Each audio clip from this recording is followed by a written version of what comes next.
Hello, hello, hello. So, nagpadala ang aking kapatid ng mango from Florida. Nung dapat marireceive ko Friday, wala. And then Saturday, chinek wala din. So, today is Thursday. Tignan natin kung okay pa yung mangga. Ngayon ko lang na-receive. And we're in my car kasi nasa work ako. And gusto kong magbigay ng mango sa work. So, check natin kung po pwede pa to. Ayan. Bubuksan natin saglit. Unboxing tayo. So,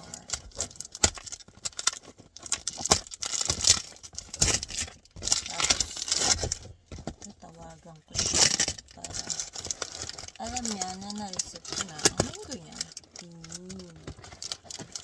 Bang-bango na, grabe. Hinog na ata.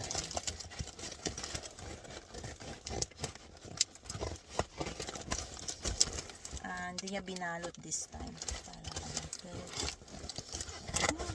Kumaamoy nyo lang yung mga anak ko. May mga nasira. Sira na. Nabalop na. Pero dito, di pa. So, may mga napsira. Yung iba smushy. So, tignan niya. So, kasi mainit doon, kaya yung iba is smushy na. Lamok. May mga lamok. So, this part, sira na siya. Pero yung iba. Oh, look at that. Galing to sa puno niya. It's from her own tree. Look at that.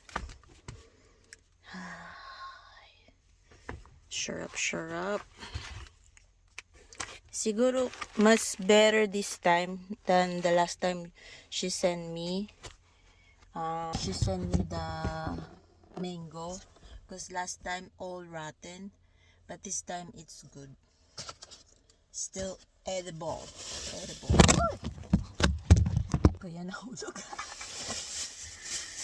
So, magbibigay ako sa aking coworker ng mango. Isa hindi naman sila kumakain ng ng hilaw. Gusto nila ng hilaw.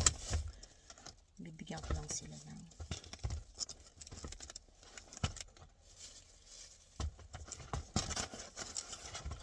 yung iba bulok na eh. Yung iba overripe. This poor mango.